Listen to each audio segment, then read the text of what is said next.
Good morning प्रिय विद्यार्थियों। Paper early childhood care and education. पिछले ऑडियो में आपने रेंज ऑफ सर्विस ऑप्शन के बारे में पढ़ा था। अब हम 5.2 के जो दूसरा अध्याय है preparing the child. Preparing the child का मतलब है कि हम बच्चे की किस प्रकार से तैयारी करें जिससे कि वो स्कूल की वातावरण में सफलतापूर्वक उसका संक्रमण हो सके, वो सफलतापूर्वक स्कूल में बेहतर ढंग से परफॉर्म कर सके, अपने स्कूल में एडजस्ट हो सके। प्रायः जो होते हैं माता पिता जब पहली बार अपने बच्चों को स्कूल में भेजते हैं तो बहुत सारी चिंताओं से घिरे होते हैं कि मेरा बच्चा स्कूल में जब प्राइमरी में एडमिशन या किंडरगार्टन में एडमिशन जब लेगा तो वो किस प्रकार से अपने कार्यों को करेगा, उसे कौन देखेगा। इस प्रकार की विभिन्न प्रकार की जो चिंताएं हैं माता पिता की, वो बहुत ही आसानी से हम दूर कर सकते हैं यदि हम अपने बच्चे की तैयारी बेहतर ढंग से करें स्कूल जाने के लिए। तो आइए हम देखते हैं कि किस प्रकार से हम एक दृष्टिबाधित बच्चे की तैयारी कर सकते हैं।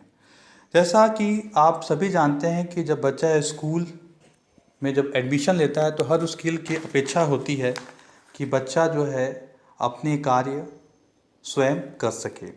तो माता पिता को सबसे पहली जो प्रिपरेशन करानी है बच्चे की वो है उसके डेली लिविंग स्किल से संबंधित ट्रेनिंग होते हैं, जिसमें जो सबसे पहली जो ट्रेनिंग है स्कूल में वो है उसकी टॉयलेट की ट्रेनिंग होते हैं। टॉयलेट का मतलब यहाँ पे है कि वो बाथरूम जाने के लिए इशारा कर सके, बाथरूम वो स्वयं कर सके बिना किसी के सहायता के, उसे डायपर की यूज़ ना करना पड़े। तो माता पिता का फ़र्ज़ बनता है कि घर में बच्चे की टॉयलेट ट्रेनिंग पर विशेष ध्यान दे जिससे कि विद्यालय में उसे डायपर या कहीं यूज़ ना करना पड़े। दूसरा, स्कूल भेजने के पहले जो है बच्चे की जो दूसरी सबसे बड़ी ट्रेनिंग होती है वो है फीडिंग की ट्रेनिंग। फीडिंग का मतलब है कि बच्चा स्वतंत्रतापूर्वक अपना भोजन स्वयं कर सके।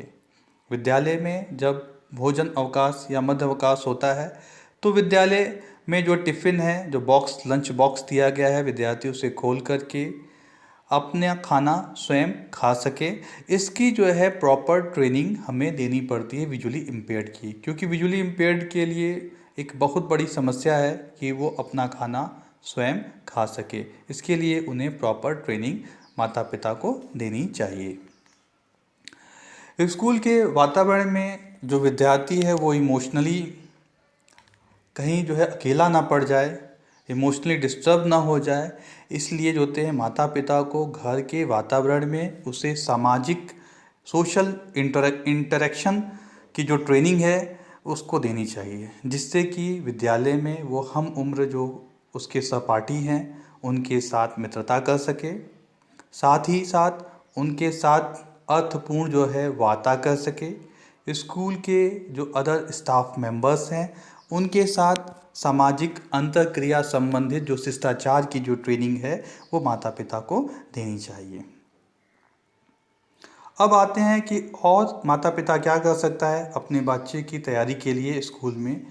वो नेक्स्ट ट्रेनिंग है वो है टेक्चुअल ट्रेनिंग। टेक्चुअल का मतलब है स्पर्शीय जो है से संबंधित प्रशिक्षण होते हैं। स्पर्शीय प्रशिक्षण का मतलब यहाँ पे है क्योंकि विद्यालय में बच्चा जब जाएगा तो विविध प्रकार के वस्तुओं को वो छुएगा, छूने के बाद जो होते हैं उसे स्पर्श करके जानने की कोशिश करेगा। इसलिए घर के वातावरण में ही माता पिता को स्पर्श के द्वारा जो आने वाली दैनिक वस्तुएं हैं उन्हें वो स्पर्श से पहचान सके, उसकी ट्रेनिंग देनी चाहिए होते हैं। साथ ही साथ स्पर्शी जो है ट्रेनिंग उसके लिए अत्यंत आवश्यक है जिससे कि वो ब्रेल रीडिंग कर सके, साथ ही साथ ब्रेल के पुस्तकों को पढ़ सके, साथ ही साथ जो अदर जो है असिस्टिव डिवाइसेस हैं उनको स्पर्श के माध्यम से जान या पहचान कर सकें। नेक्स्ट जो हम बच्चे की तैयारी करवा सकते हैं वो है उसकी ओरिएंटेशन एंड मोबिलिटी से संबंधित ट्रेनिंग होते हैं।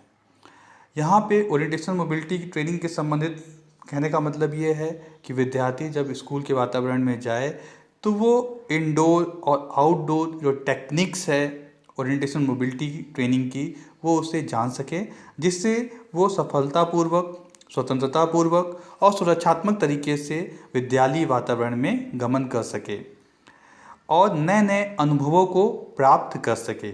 क्योंकि यदि उसका ओरिएंटेशन मोबिलिटी ट्रेनिंग स्किल्स नहीं होगा तो खेल के जो कक्षाएं हैं उसमें वो सहभागिता नहीं कर पाएगा। स्कूल के वातावरण में और भी जो विविध जगहें हैं जैसे लाइब्रेरी है, ऑफिस है, प्लेग्राउंड है, टॉयलेट, इन सब जगहों का उसे कोई भी ज्ञान नहीं हो पाएगा। इसलिए ओरिएंटेशन मोबिलिटी से संबंधित जो ट्रेनिंग है वो बच्चे की कराई जानी चाहिए। इस प्रकार से हम देखते हैं कि यदि हम उपरोक्त जो है प्रशिक्षण को हम भली प्रकार से विद्यार्थी को दे दें तो हमारा जो दृष्टिबाधित विद्यार्थी है वो पूर्ण रूप से तैयार हो जाएगा स्कूल के वातावरण में जाने के लिए जो है। धन्यवाद।